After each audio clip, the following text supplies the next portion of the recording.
Good evening, ladies and gentlemen. Can they hear me? Mic test? Do I need to raise it? It's okay?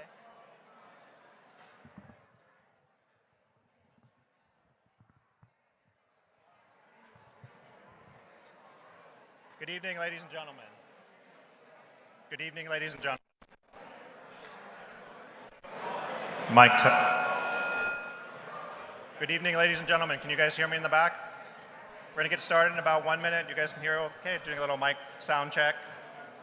If we can come in and please have a seat. I don't want to block any of the exits, just to have everyone get seated. There's some seats up here in the front, over here. We can pull out more chairs. Josh, if you can grab a couple more chairs.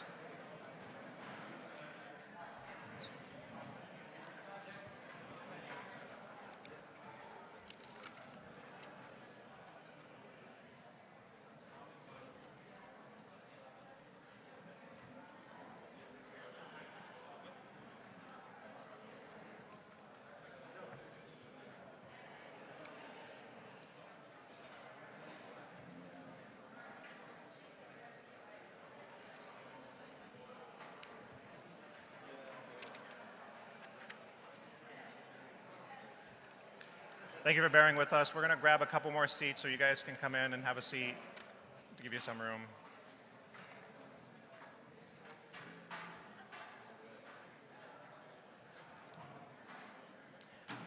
Just a little bit of housekeeping while you guys are kind of getting settled. When you come in, there's an incident update. It's a blue sheet that looks like this. Those are over there on the table over there, and as well as returning home after a wildfire, so please grab one. As well as our emergency exits. The one you came into is an exit. Right back here behind me, off to my right, will be an exit, and there's an exit over here behind me to the right. So those are our exits. The restrooms over here. We ask that you please, if you have any sidebar conversations, just take those outside, please, just to help, because a lot of things echo in here, so we'll get a lot of noise. So that it would help facilitate the meeting. So I'd appreciate that.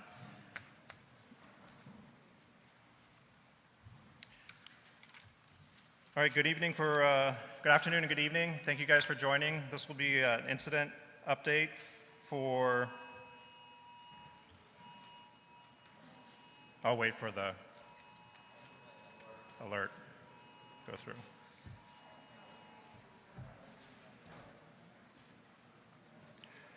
All right, again, thank you for joining. If you have any questions, I ask that you please be patient and hold those questions to the end. We want to make sure that we keep all the aisles clear, so along here, keep these aisles clear so people can egress and exit in case of an emergency. My name is Ken Haskett. I'm a Public Information Officer with CAL FIRE Incident Management Team 5. This community meeting will consist of presentations from agency representatives. It will conclude with a question and answer. Again, I can't stress that enough. You can please hold the questions to the end. We will have a mic that we'll hold the mic, and we'll have a mic on both sides so we can hear your questions, and the presenters will be able to hear your questions. So let's save those for the end. And then we're not going anywhere after we conclude this, so we'll have a little breakout sessions with the different presenters that are presenting, so you can ask one-on-one questions if you don't feel comfortable answering those or asking those in person with the presentation. The Mill and Fire is operating under command from CAL FIRE Incident Management Team 5 on behalf of the CAL FIRE Siskiyou unit. The Mill Fire current acreage is standing at 4,254 acres and 5% contained. For the Mountain Fire, current acreage sits at 8,460. So that's an update from that blue sheet that just came in from Intel from the operations in the field. So again, that's 8,460 acres with 10% containment. Approximately 827 personnel are assigned to the mill incident, as well as 844 for the mountain incident. Approximately 690 residences remain threatened along the fire perimeters for the mill, as well as 690, unfortunately, along the mountain fire. Damage inspection teams arrived today, so we ask that you remain patient as they are going out currently assessing the situation. And once we have those numbers, we'll provide those resident damaged or destroyed numbers. And now to provide you with an update of the current fire conditions, I'd like to bring up Operations Section Chief Justin Mccomb.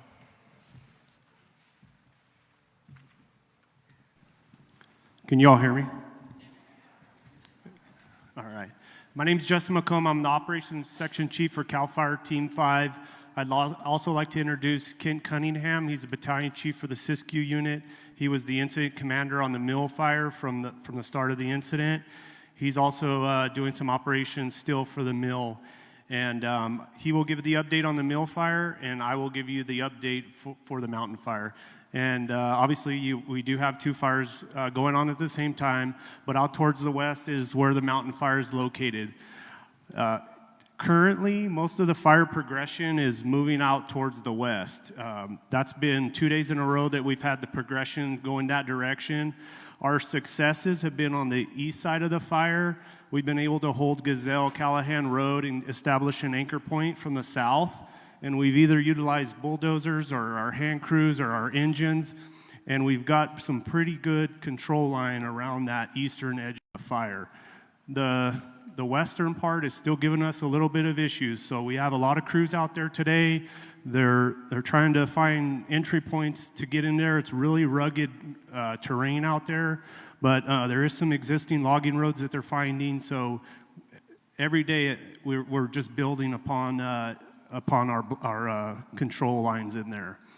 Other than that, it's a very challenging piece of ground, and it's going to take us a little while to get some containment percentage up. And I'll pass it off to Kent, and he'll give you the update on the mill fire.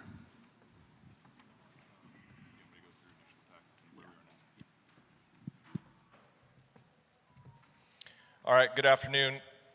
Like Justin said, my name is Kent Cunningham. I'm the Deputy Operations for the mill incident. I was also the mill incident commander on initial attack. So I'll just go through a little bit of what happened that day, and then we'll close out with where we stand now. So at approximately 12:57 p.m., a CAL FIRE captain noticed a large plume of smoke coming from the city of Weed, called it in on the radio, and resources were then dispatched. I worked my way down Highway 97, just living in the community of Shastina, so I was there pretty quick. By the time I got there, houses were already involved on the north side of Highway 97 in the area known as Lincoln Heights within the city limits of Weed.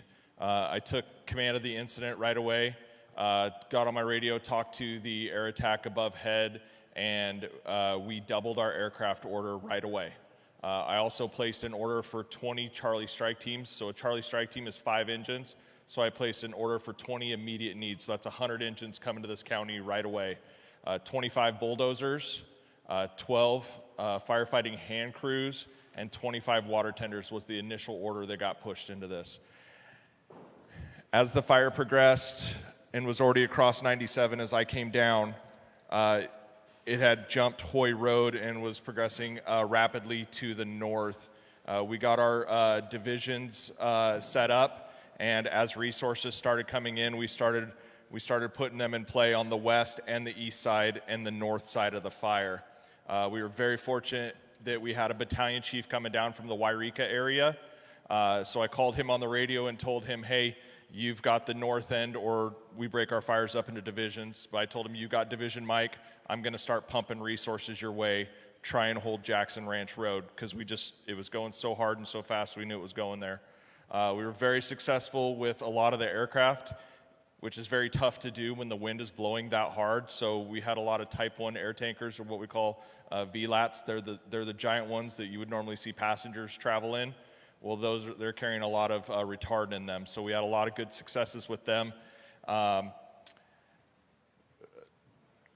We fought very, very hard on the Jackson Ranch Road area for many, many hours, trying to hold that thing, continue to get spots across it, continue to get around them with bulldozers, engine crews, and hand crews, and we just kept pushing, and then the wind picked up again, and we finally kind of lost a chunk of that fight on there on Jackson Ranch Road. Sent the majority of our resources into the Lake Shastina area to defend as many structures as they could. One of our successes is as soon as I got at scene, we popped the evacuation warnings for A12 South just to get everybody out of there, because we knew how hard and how fast that thing was moving. So that's kind of just a summary of the incident in that day that happened. We were able to get around everything around 4:35 in the morning, Saturday morning, when the fire started at 12:57. So where we sit now with the incident is the whole west side here either has hand construction line that's dug by firefighters with hand tools where the bulldozers can't go, or we have bulldozer line taking all the fuels down to bare mineral soil so it won't burn anymore, and then hose lays that we extend with water to suppress the fire. So on the west side, we currently have hand line construction or bulldozer and hose lays all the way around it, as well as at the north end in Division Mike in Lake Chastina.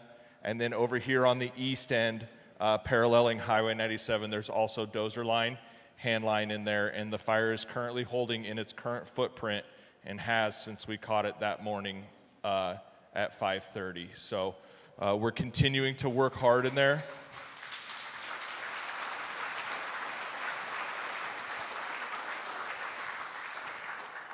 We're continuing to work hard in there and mop up and really secure those lines and make sure that the fire stays where it's at and stays within those lines right there. And we will continue to do that moving forward. All right, thank you.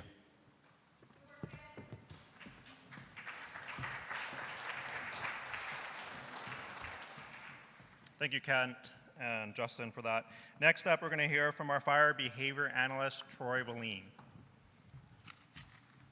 Hey, good afternoon. My name is Troy Valine. I'm the fire behavior analyst for CAL FIRE Incident Management Team 5. So just kind of a weather update, what's going on right now. So obviously we don't have the winds that we had the day that the fire started. That's a good thing, right? So the temperatures have gone up the last couple days. You probably noticed that, and it's also been drier in the afternoon. So relative humidities, so that's a measurement of what we're looking for with moisture in the atmosphere, have been really low the last 2 days. So topping out in the highs being like in the mid teens. So as low as the high single digits, 8, 9, 10%. And that's going to continue. We're kind of in a pattern right now where it's going to continue to get hotter and drier for the next several days. There is some confidence, they're still working through the weather models, that we may get a shot of wind again on Wednesday. So that's something that we're continually monitoring. We've got meteorologists, incident meteorologists that are checking all of these weather models. As they get closer to something that they've identified, they gain a little bit more confidence. So in the next 24 hours, we'll have a better idea of what Wednesday afternoon looks like as far as winds. But right now, we're taking advantage of a couple of different things. We've had much lighter winds, and because of that, the smoke is sitting down on top of these incidents. It's bad for aircraft, but it's really good for fire growth as far as it doesn't have that fresh air to get up and really start moving. So on the mill incident, as you folks know, it stayed within its perimeter, so just some interior heat in there. But obviously, we're just continuing to monitor that, and all of the big areas of heat in here, even if we were to get that shot of wind on Wednesday, shouldn't be enough for any ember development or any spot fires. On the mountain fire, a little bit different story. It's in a lot tougher terrain, really steep in there. The fuels are quite a bit different, and it's much more open to growth just because of where it's at on the landscape. So it's in really tough ground. Once it's backing down into those drainages, it's tough to put direct line on that, and as it makes its way to the bottom, it slope reverses and comes up towards the next ridge. So that's what they've been fighting the last couple of days. And with the higher temperatures and a little bit of instability in the atmosphere the next couple of days, there could definitely be some further growth to the west on the mountain fire. So that's kind of where we're at. One of the contributing factors to all of this fire growth is just how dry we are. So we're in September, it's the end of the summer. All of those fuels out there have been baking in the sun, just like you folks have been, and everything's dry. So all of the tools that we use to measure fuel moistures out there, you know, they're very specific to what it is that we do, but it's very dry. So energy release component and burning index are a couple things that are keys for us. Well, right now, we're at the 97th percentile on that, which means for the entire period that we've taken records, only 3% of the days are worse than what we're dealing with right now. So your live fuel moistures are super low. 85% is what the live fuel moisture is right now in the brush. Well, at 60%, we basically call it dormant, right? The top end is 300%. So we're really down at that low end. So those are all of those contributing factors. We add a little bit of wind into that and then get an ignition, you end up with these type of fires. So as we move forward, we're going to be monitoring that weather and that fire behavior for safety out there on the line. And I hope you guys have a great day.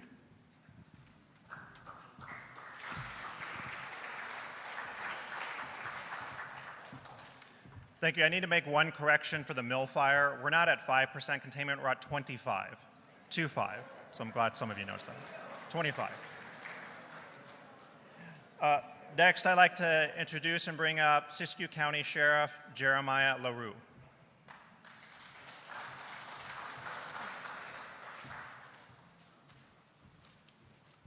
Well, good evening. Can you hear me all right? Hard to imagine. It's only been 2 days since this started. So we have difficult jobs in public service, obviously you know. One of the most difficult things is to feel the burden of, you know, the pain that you folks are experiencing. It's one thing to come up here and tell you things, but to look at your faces, it almost brings me to tears. Because everybody has a story. Everybody's been somewhere. Everyone's been through things that we don't even know, that I don't know.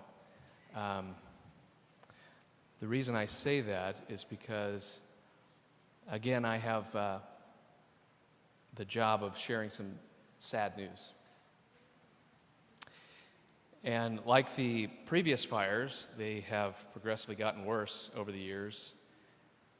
And we have lost 2 people to this fire. I can confirm that we have 2 fatalities. Some of you may have already heard of that or heard rumors of that.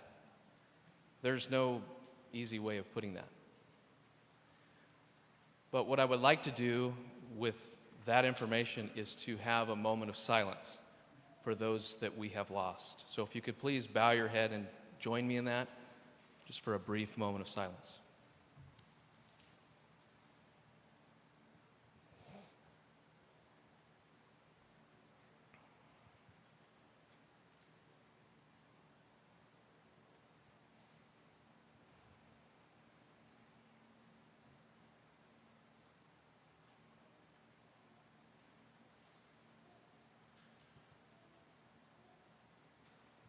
Thank you.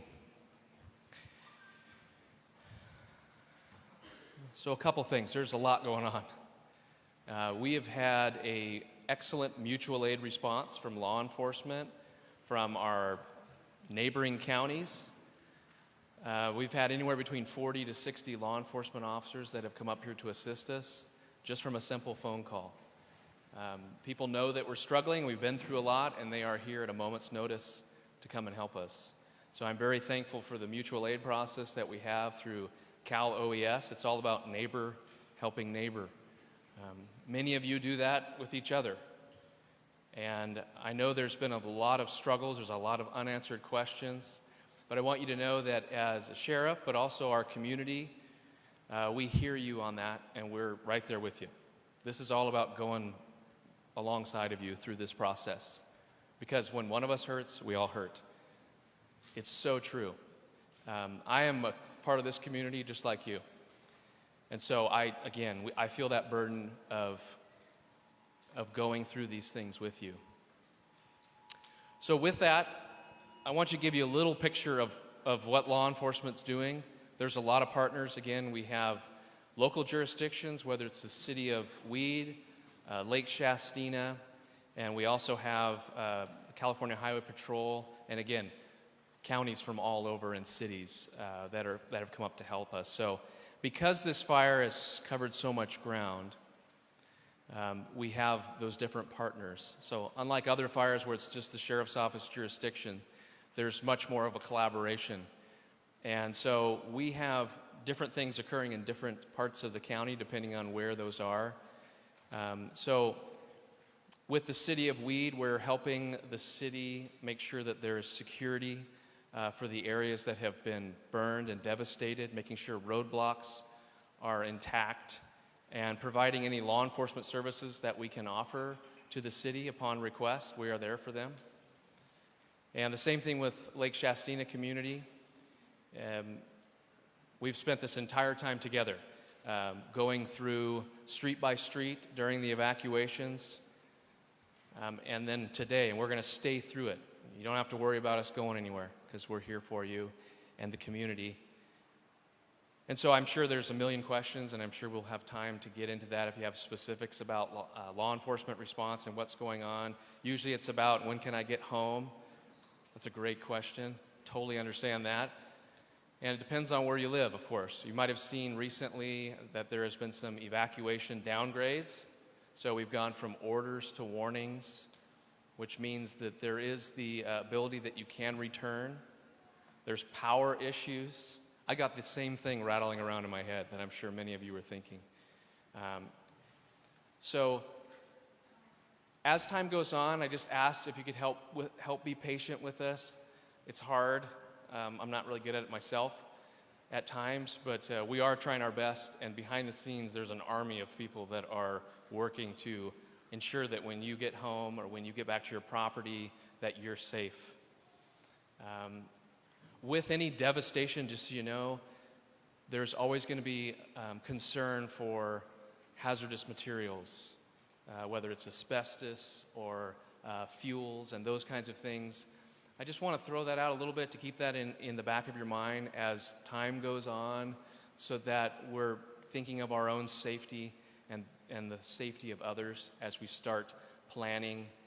So there's a whole response period. And then there is getting in and recovery. And as you know, you've been through a lot of these, and nobody here is unfamiliar with how long things can take. But I want to just leave with a couple things on that, is that we need your support to be successful in this and to get through it safely. And we also want to ensure that you are successful in getting everything that you need to get back to wherever you need to go.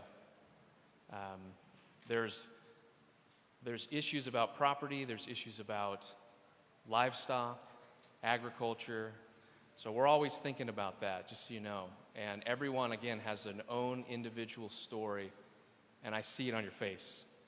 And I just want you to know that I feel that, and I convey that to everybody that I work with, that you are an individual person and that you need to be treated with respect, and everyone needs to understand that you are important, and getting back is important. So I'll leave that with you. I'm open to questions, and I won't leave until everyone's gotten the answers that they need. Okay, thank you.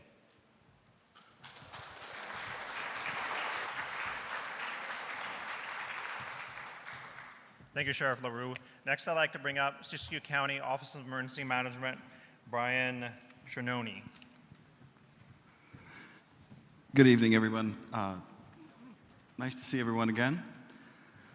We're getting used to this. Like Sheriff Larue said, 2 days into this, we're technically still into the response phase of this. There's still fire. Teams are still here. We don't have 100% containment on it. So technically, we're still in the response phase, which seems, as Sheriff Larue said, seems to be moving towards the recovery phase, but we're not there yet. So, and that's one of the things that my job is. So when a lot of these folks here will be here next week and the week after, but in a year from now, when we're still in the recovery phases, I'll be here and I will be helping with that. And that, to me, is really important, because that is what continues us as a county and us as a community is to ensure that we are able to recover from this. So a couple things I want to talk about. First off is power. I know that's a big one. Spoke with the power reps. As we know, what was everyone doing on Friday? Getting ready for a long weekend and a nice Labor Day weekend, maybe catch a little break from our last fire, the McKinney fire. And here we are. So we're back into another incident. So just like everyone else, power companies have employees who go on vacation. So being able to pull all those people back at a moment's notice, I know all of us at one point or another have been on a vacation and our phone rings and you're like, I'm not answering that, right? We've all done it. So, well, that's what was happening on Friday. And then the news started picking up, emails started going out, angry text messages started going out, and then people started picking up their those phone messages. So we have teams in. We spoke with Pacific Power. You may have seen Rocky Mountain Power teams in there. I was in the fire footprint today. We saw a lot of poles being built and put back up. However, there was significant damage to the infrastructure in that area. As we do know, some of those areas were taken care of and were repopulated today. Whoever's phone kept going off, I'd like to thank you, because that is called an iPause. That is those are iPause alerts that we are now sending out as well. So we send out a code red for warning and alerts. And then when we absolutely need to, we have something that we can kind of pull out of our back pocket, which is an iPause, which is it's a government agency that we can use. And whether you want it or not, you're getting it. And it doesn't matter if you're in the middle of a community meeting or you're in the middle of the backcountry, you're going to get it.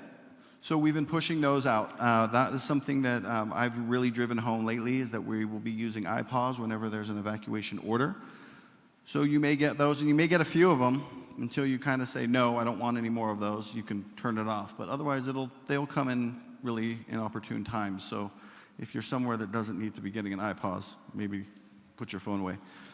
So the fire footprint, as Sheriff said, the fire footprint is still very active. We did lift a lot of warnings, right, and we downgraded orders. We downgraded orders down to basically repopulation, or warnings to repopulations, and orders down to warnings. So for those of you that are in that area and can go home, your ability is to go there. There are some areas that still do not have power, and we know that. Power companies working on that today and through the night. They're hoping Tuesday. I know not what everybody wants to hear. It's also hot. That's the other big concern. So one of the things that we did is at College of the Siskiyous, we do have a company that we've hired that have cooling shelters.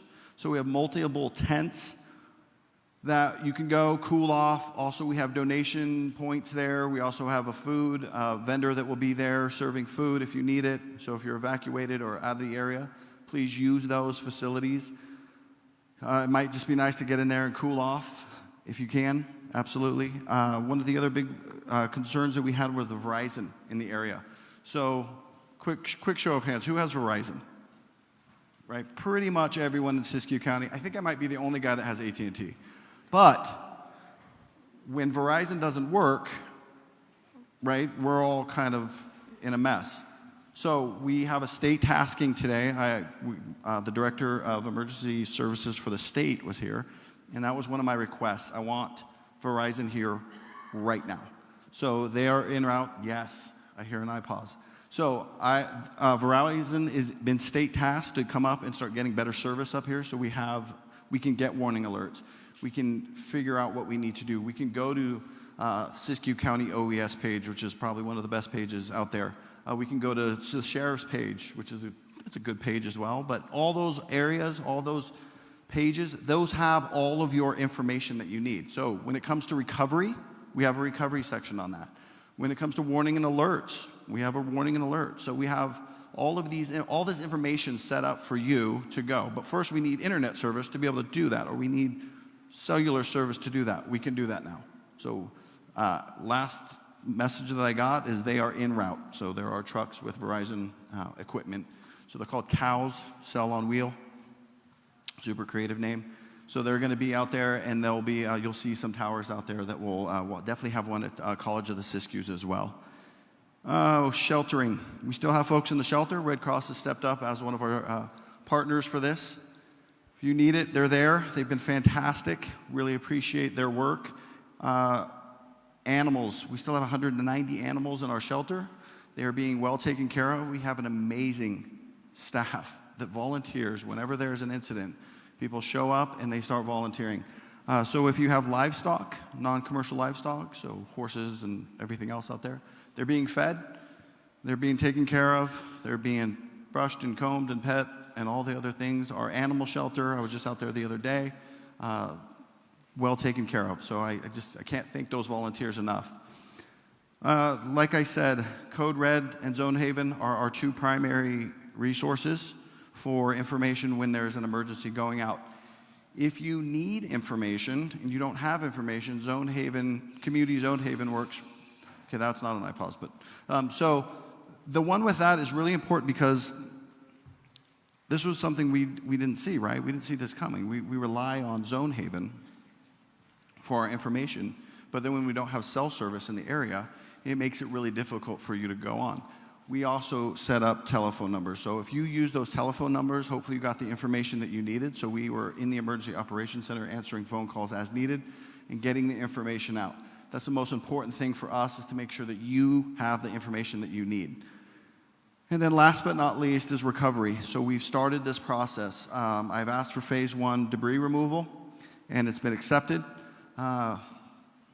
McKinney Fire was not even a month ago.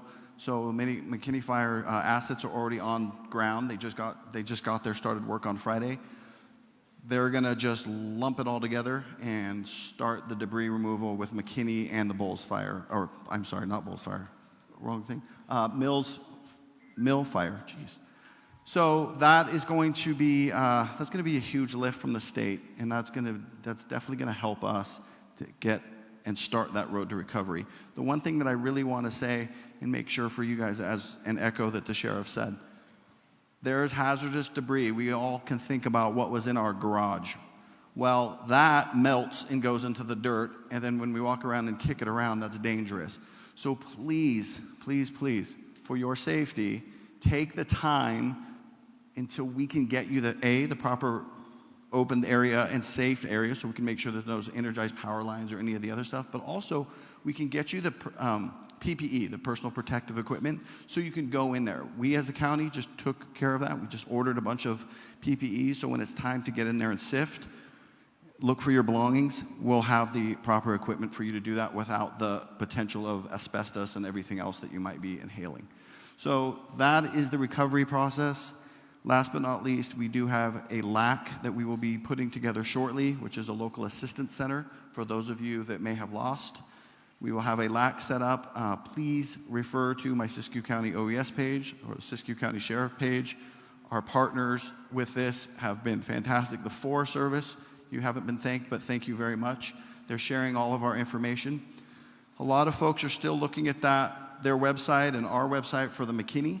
So it's there, and they've been a great partner in that. And really what that does is for us as a community, as of Siskiyou County, that we're able to share that together. So I just wanted to say thank you. I will be around for questions as needed. And as always, you can always email me or get me on Facebook or any of the others. So thank you. I appreciate it.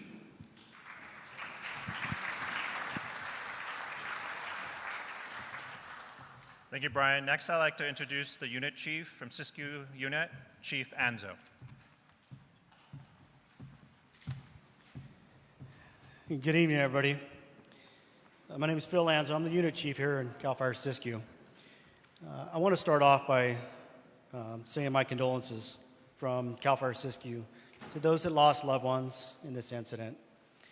Unfortunately, we've seen lots of fires in this community. We've seen lots of fires in this county, and we've suffered lots of devastation. You heard from Chief Cunningham, though, that they recognized the magnitude of this incident, and they responded appropriately and accordingly. And we ordered a massive amount of resources. Those resources came in, and they did the best they could both on the ground and the air, to help save lives and property. I can tell you that we're going to maintain those resources until we're done. Those firefighters are state, local, and federal folks that have come up from Southern California all the way past the Oregon border. Our brothers to the north, Oregon Department of Forestry, have come down to help us with this incident. And it shows that we cannot do this alone. We're going to do this together. We're going to make it through this fire, and I can tell you that your firefighters are out there right now working as hard as they possibly can to put this fire out so that we can get you back in your homes. So thank you for your interest and being here. I know that it has affected a lot of people in this community, and I want you to know that we're doing the best that we can for you. So please bear with us, and God bless.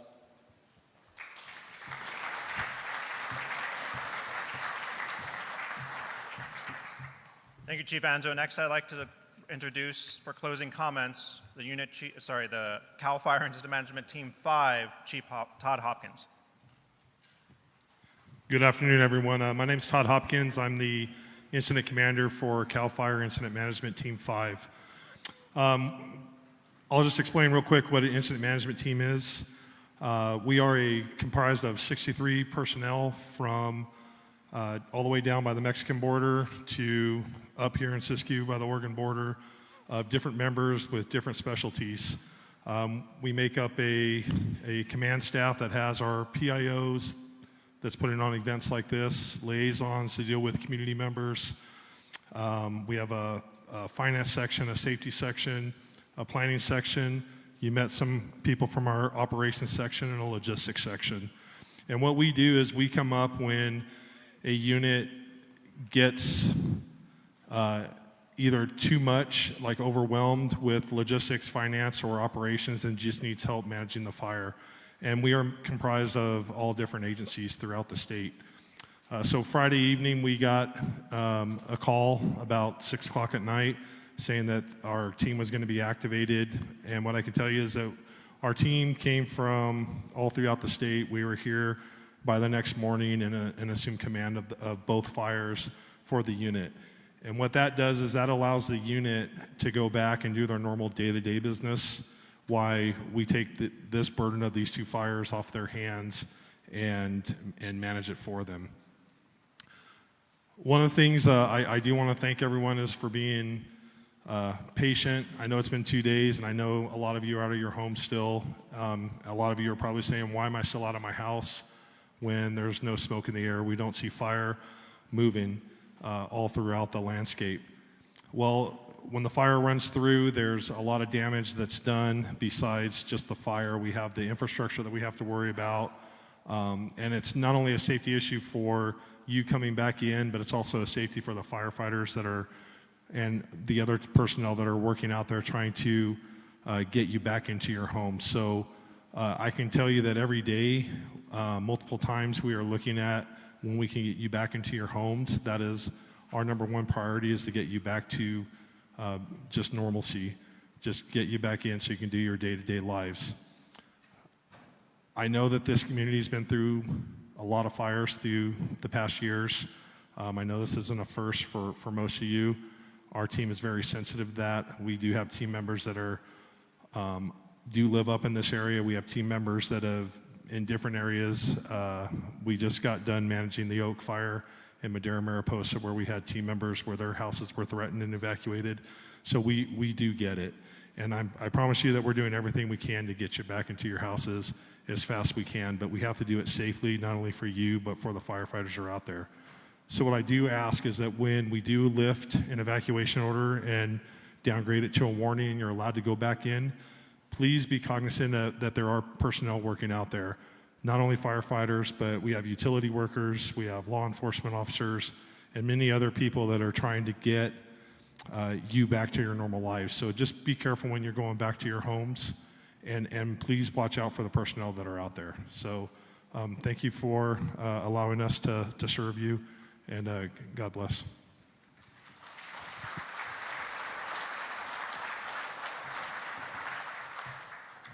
Thank you, Chief Hopkins. We do not have a Pacific Power representative here. They could not make it, so I'd like to share their number that they would like you guys to have. It's 888-221-7070. Again, I'll repeat that. It's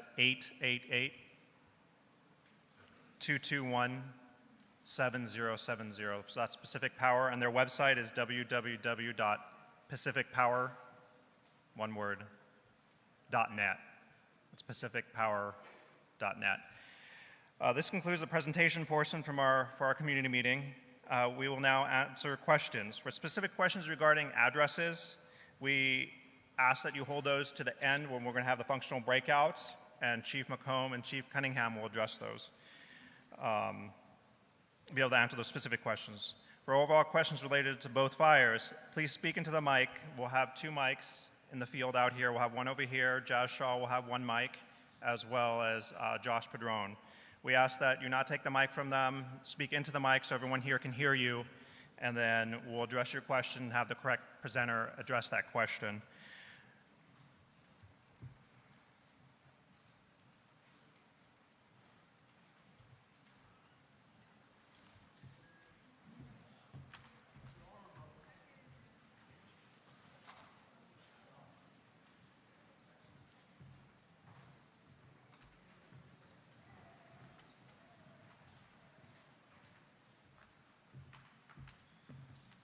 All right, we'll start on this side on the right.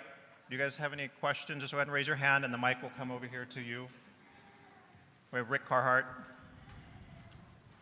Oh, I'm in trouble. My first question is for the mountain fire chief. You addressed the east and the west, but the north and the south. Is it moving north? Because we have issues of yellow to the north, and we're concerned about evacuation that way. So most of the progression is to the west. The north and south side, if you're familiar with Scarface Ridge to the north, we've got it held on the north side of Scarface. It's getting it off of Scarface into Moffett Creek, and that's where it's really steep into there. I don't anticipate any further south progression at this point. The crews are holding Gazelle-Callahan Road, and they've been successful for a few days at that. But I would anticipate still having the westerly progression and not so much north-south. Yeah. Does that answer your question? Yep, thank you. I'm from Lake Shastina, and of course I'm going to ask about repopulating, going home. So one question is, what criteria are you using to allow us to head back to our homes, and will there be a rolling repopulation, or will you let us all go at one time?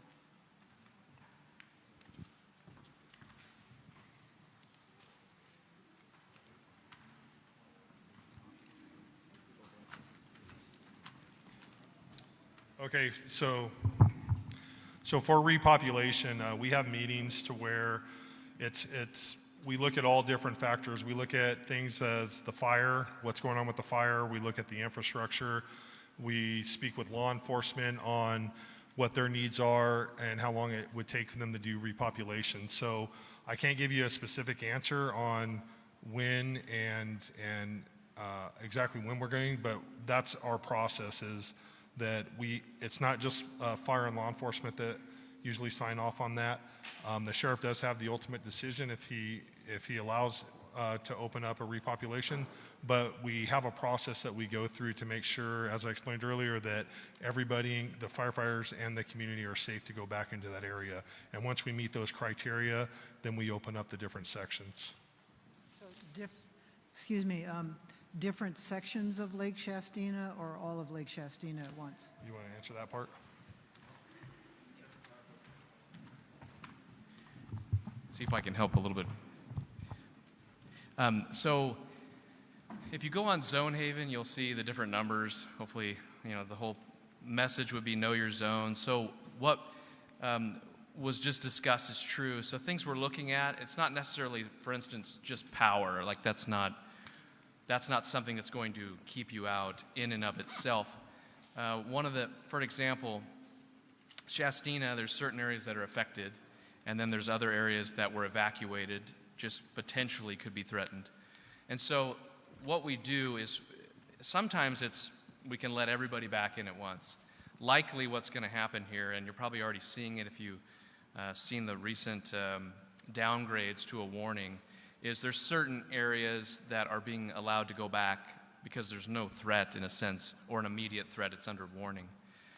So the main things, and I'll tell you from a law enforcement perspective, and in consultation with fire, is trees that are on fire or are hazard trees, we call them. So for example, we were driving around not that long ago and a tree fell down right in front of us. And so the liability being that if we tell you that it's in a sense safe to go back, we better make sure it's safe to go back. So that's a consideration. That's kind of been for us kind of the primary, making sure that it's just safe to get there. So if you look on this map and anywhere, there's certain areas that in Shastina are actually, there are homes that are destroyed or damaged. Those are obviously going to be not the first that are repopulated, if you can imagine that, because we need to get the ones that are in the safer zone. So the way that it works, whatever jurisdiction it is, has the ultimate authority. And since Lake Shastina Police Department has their own law enforcement, we've been working with them so that they can make the best decision on when to, repopulate with our partnership. So we're all kind of looking at it at the same time. I mean, the hope is that if the fire crews, as they have been amazing getting in there and knocking the fire down, that we can start looking at how to get people back in a systematic way so there's not, traffic issues. So I honestly think with the progress, and don't hold me to this, please, it's one of those things I probably should never say, but that sooner than later that we can look at that. That's all dependent on other factors, but the things that are holding us back, if they're in one of those red areas, is it's the imminent danger of either power lines or trees or active fire or unsafe structures, debris in the roadway, those kinds of big things. So just want to make sure you're safe getting back in. That answer the question? Oh. Do you want me to stand up here? I can do that.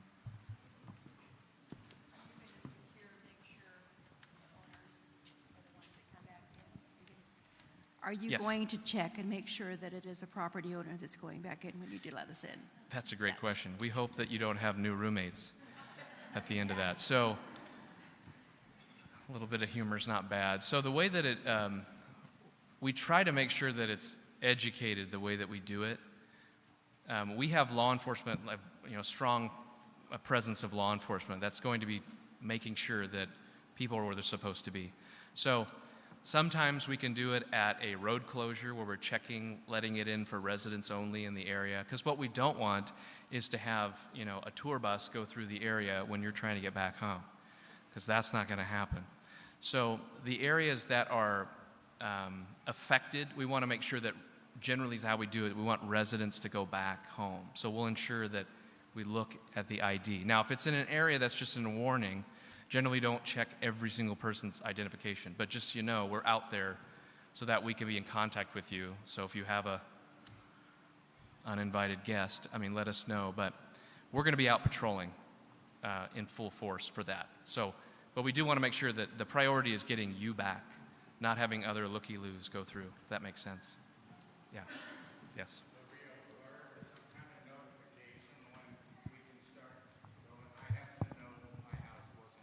Yes. Involved.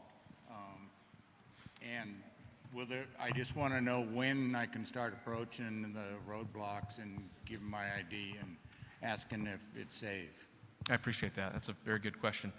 So we're trying to use the zones, and we're either going to split them or we're just going to say that this zone is now in a warning. So if you see a warning, that means that you can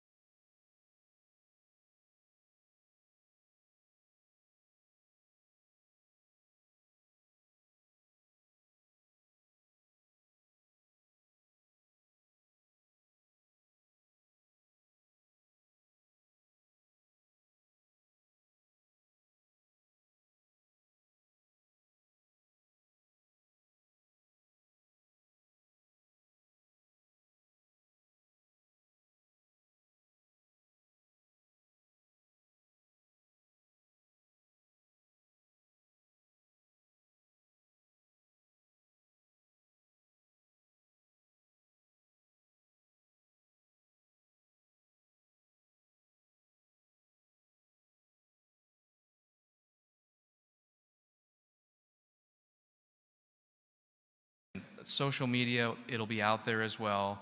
I don't know, Brian, did you mention 211? Did we talk about that yet? Okay, so 211, phone number 211. If you dial that, you can get these updates as well to check on things. And the people will be there to answer questions about that. Because, right, that's a great question. How am I going to know? Totally right. It's just, there's no light going to come on there, right? So please use 211, and even ask us if you see us around. But we will push out the information on social media and through the alert system that we have, code red. Zone Haven will show yellow. So if you see yellow, just so you know, that's safe to come back in, okay? Just remember, yellow does not mean that there's no threat. It's just that we have backed it down to a warning, be ready to go, just in case we have to upgrade that. So just be conscientious of that. But I would utilize 211 and then just wait for us to pump stuff out the best we can. Yes. I know everybody's feeling it, but I just want to say it. God bless our firefighters and law enforcement. You guys have done a fantastic job for us. I agree with that.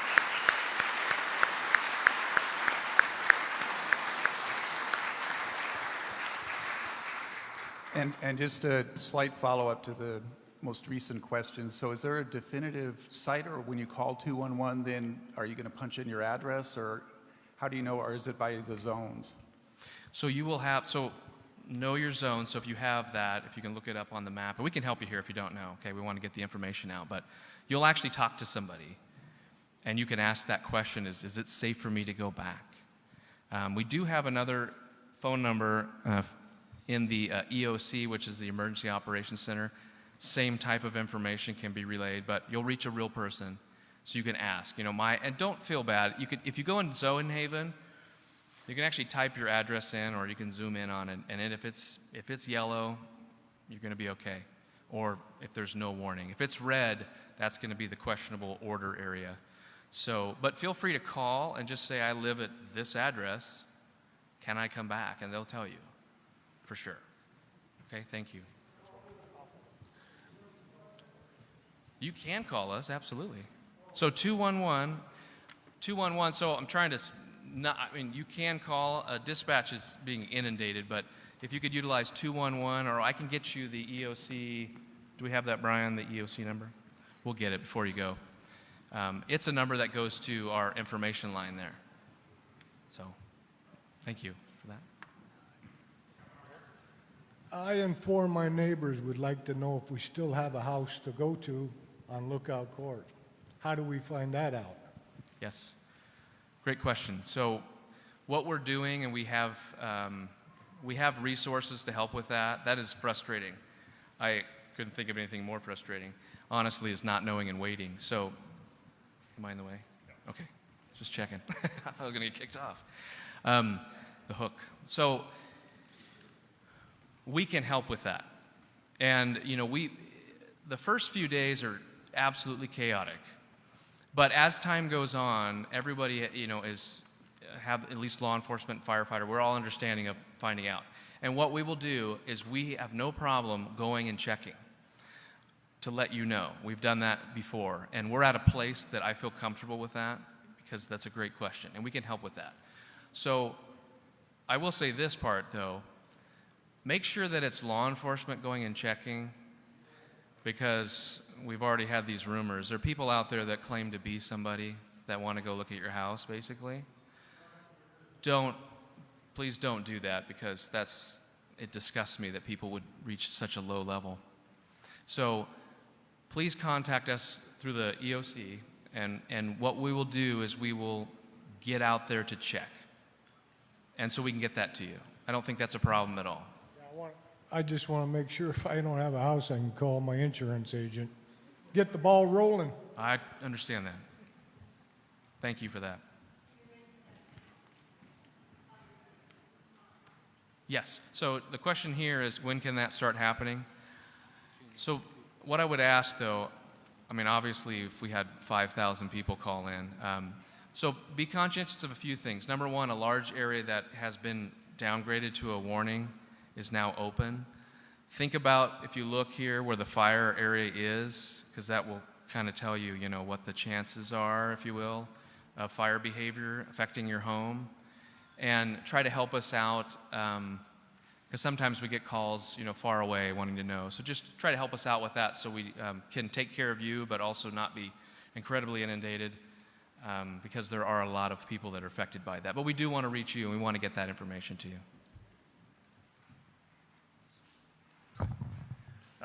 Again, we need the mic so you guys can speak into it so we can hear it. So, yes, sir, Chief. So also a follow-up to how you know if your home has been damaged or destroyed. We do have state damage inspection teams that are out there. There are currently 3 teams in the area. What they do is they go out through the communities that have had fire go through them. They catalog, take pictures, and document each and every single home, vehicle, other type of structure that has been either damaged, destroyed, a percentage of how much that structure has been destroyed, and then we take all this information and then we turn this over to OES, and then OES will be able to put this on their website.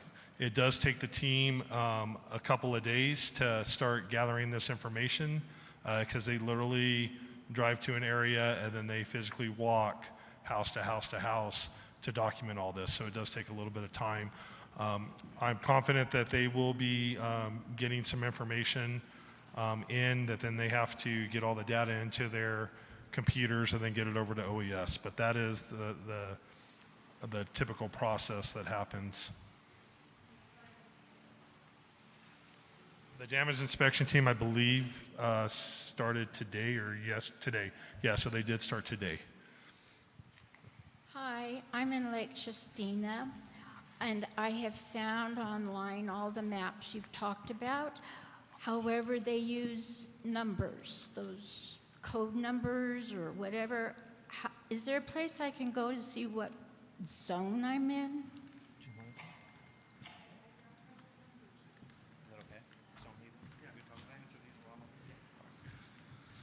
Yes, great question. So what number zone am I in?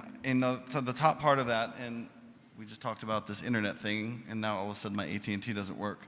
But we can type in your address in the little address bar at community@zonehaven.com, and that will give you your zone. So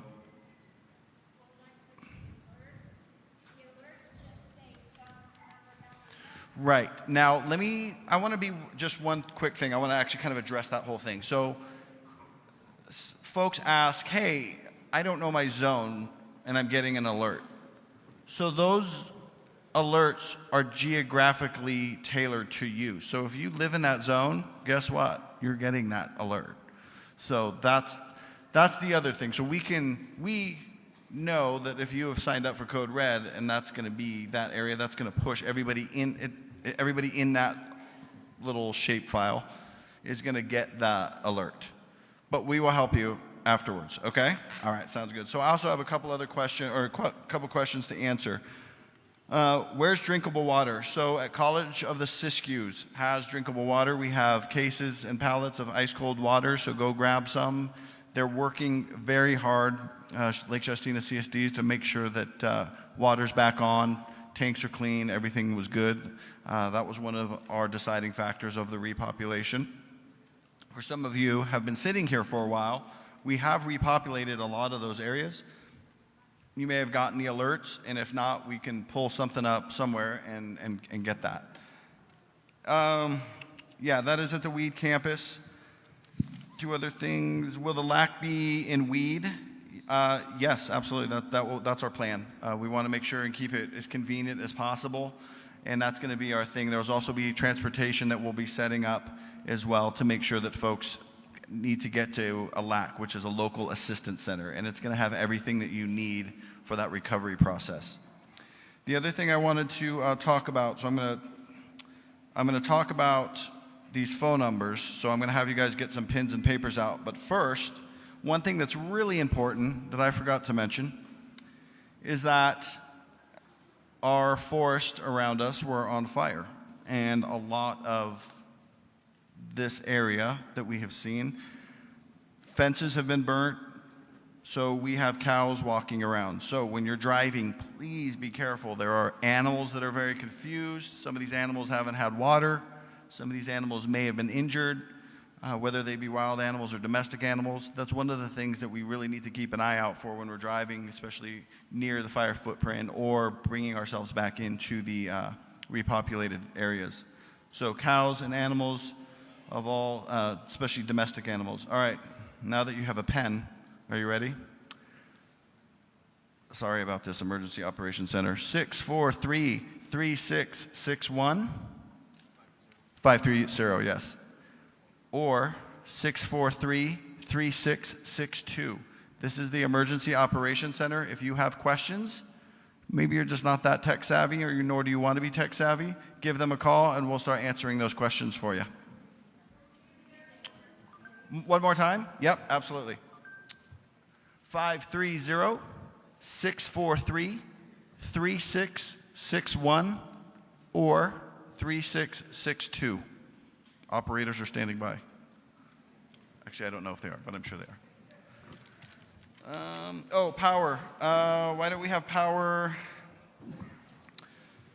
So, yes, that is a good question. Why can't power be rerouted? I know fire has talked about this. That fire was incredibly hot and it moved incredibly fast. It destroyed our infrastructure in that area. So they can't just like flip a switch and do that. They have to make sure everything is safe before they re-energize lines. They have to run checks on everything. And like we talked about, a lot of those folks were headed out for a long weekend. So getting those teams back in quickly, that's been our challenge. So they are working. I can tell you right now, I've seen them out 24 hours a day. They're working as fast as they can. I think first teams were on the ground yesterday, boots on the ground yesterday, working on getting power restored. So they've done a really good job, and their goal is to get that infrastructure rebuilt and safe for you to go home.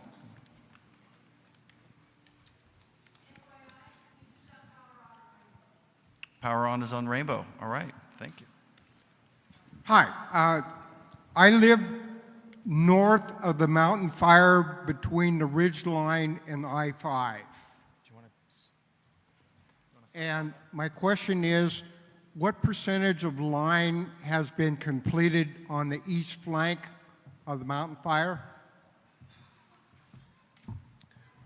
So if I start to the north, Scarface Ridge, and as you come down the eastern flank, there's a piece that's about 200 feet long that the crews are currently constructing hand line. We have our hand crews and our hotshot crews in there completing that.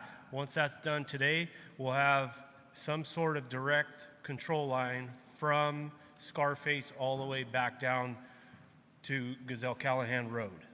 Okay? We're going to take one more question in the back with Jeff back there. So last year, I commended you, CAL FIRE, for the alert wildfire system. And now, again, this year, and I know it's not directly connected with CAL FIRE, but it hasn't been mentioned here, and I know a lot of you have it. But if you don't, I highly recommend getting the app Watch Duty. Your IC, and I'm sorry I didn't catch your name because I didn't realize who you were, but it was real time. Your communications to Watch Duty, or however that's being handled, when I saw that he had ordered 75 engines, I knew, and I had 10 minutes before that I was calling people and packing because of that app. And yeah, there's so much stuff tied into it. I absolutely highly recommend it, and I thank you, CAL FIRE. However you're communicating and allowing those communications to go into Watch Duty, whether it's coming over your scanner, our scanner pages aren't receiving that, so we don't get real time on our Facebook pages or whatever. And I did see you at OES suggest it or sent it out. Thank you very much. I had it already, but get it. I'm telling you. Yes, so I do agree with you. I do like Watch Duty a lot. There is a little bit of a lag on it, and it comes from us. So Watch Duty is directly fed by us, sheriff, CAL FIRE. So one of the things I do caution is, yes, although fantastic, first and foremost, usually we're standing there looking and we're like, yes, this is happening, like go. We're alerting, go. So a reputable page is a very important thing. Anything Siskiyou County OES page, Sheriff's page, CAL FIRE local Siskiyou page, both Twitter, Facebook, Instagram? No, I don't know. All of them do. MySpace, get them all. So, and yes, so, but Watch Duty is also fantastic. So do use that, but know that we're feeding that as well. So thank you. Great point. If you see it with your eye, yeah, even old school. If you see it with your eyes, you should probably go the other way. So yeah, thank you. We had one question that came over our Facebook. Again, I want to remind everyone that this is being recorded on Facebook, so you can go back to it and listen and get those numbers as well. So follow the Siskiyou unit Facebook as well as their Twitter account. That's CAL FIRE SKU for their Twitter, and the Facebook is CAL FIRE Siskiyou for the Facebook. I'm going to have our ops chief address one ops question that somebody had, and then what we're going to do next after he's done, just because there are a lot of people leaving and people are kind of getting a little restless, we're not going anywhere. So the ops people will be here at the map, and everybody on this panel will remain here to address your questions. We have other PIOs here, so we'd like to address those questions one-on-one. So we're not going anywhere.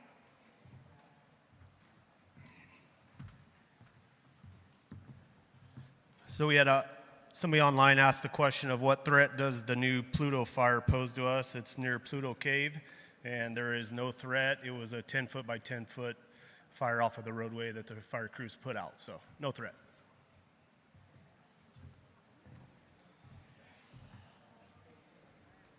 We hope this has been informative and ask that you please provide feedback on our different social media platforms.